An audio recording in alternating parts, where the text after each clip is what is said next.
Well, welcome to the 700 Club. Iranian lawmakers chanted death to America in their parliament today while setting fire to a paper American flag. Well, that's their response to President Trump's announcement that America is pulling out of the Iran nuclear deal. The president made the decision in the face of strong international pressure. He said the deal only made it easier for Iran to make a nuclear weapon. CBN White House correspondent Ben Kennedy has this report. President Trump's move to back out of the Iran deal has many wondering what's next. To top that, this move comes as the president prepares for another nuclear deal, this time with North Korea. I am announcing today that the United States will withdraw from the Iran nuclear deal. An announcement that made headlines worldwide. President Trump reinstating sanctions on Iran and even imposing secondary sanctions on nations that engage with Iran. Any nation that helps Iran in its quest for nuclear weapons could also be strongly sanctioned by the United States. The accord was designed to freeze Iran's nuclear program in exchange for an end to economic sanctions on Tehran. But Israeli Prime Minister Benjamin Netanyahu accused the Iranians of secretly developing nuclear weapons. The deal didn't push war further away. It actually brought it closer. The deal didn't reduce Iran's aggression.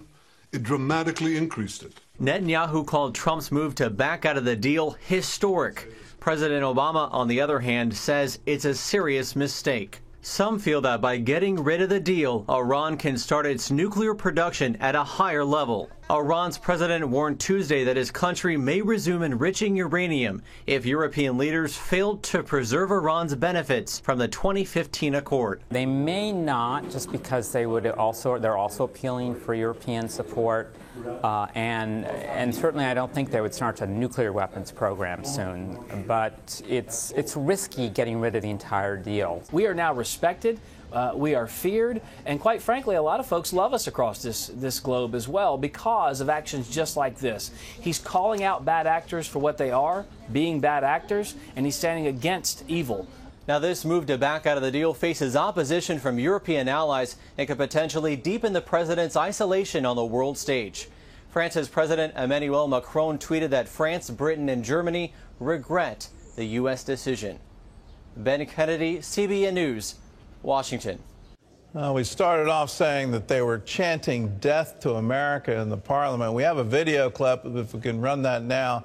Here they are lighting the fire to a paper American flag. And then in just a few moments, you'll start seeing that chanting. There they are with fists raised, chanting death to America.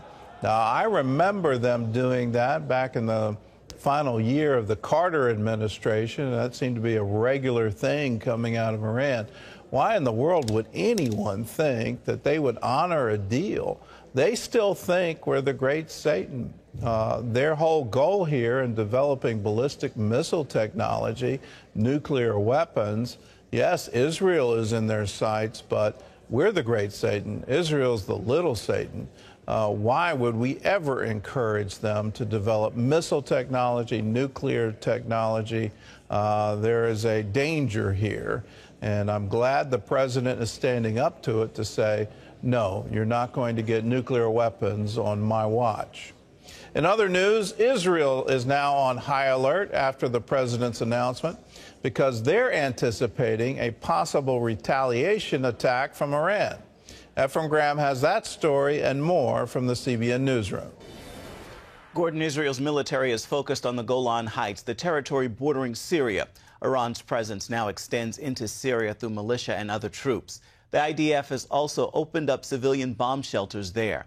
Meanwhile, Syria claims Israel struck a military base south of Damascus. The Haaretz newspaper reports the IDF noticed unusual movement and struck Iranian missiles aimed at Israel.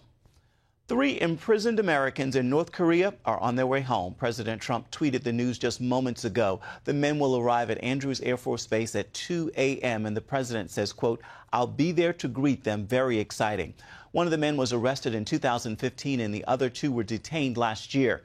They'd been charged with anti-state activities. Secretary of State Mike Pompeo went to North Korea to negotiate final details of the president's summit with Kim Jong-un. President Trump also announced the date and place of the summit are set. Be sure to stay tuned to CBNNews.com throughout the day for updates on this story. Gordon? Well, this is actually wonderful news. Americans coming home. This is the other side of what used to be called the axis of evil. And just imagine a Korean peninsula with no nuclear weapons, where China, Japan, both Koreas, the United States come together, and let's finally end the Korean War. It's right now an armistice, but let's have a true peace treaty. Let's have trade agreements. What kind of economic powerhouse could come out of these kinds of peace talks? And so it's in everyone's interest for there to be peace. And I don't want to prejudge it and be too highly anticipatory of a wonderful outcome, but wouldn't it be wonderful if North Korea gave up a nuclear weapons program and said, let's start opening our borders, let's join the family of nations?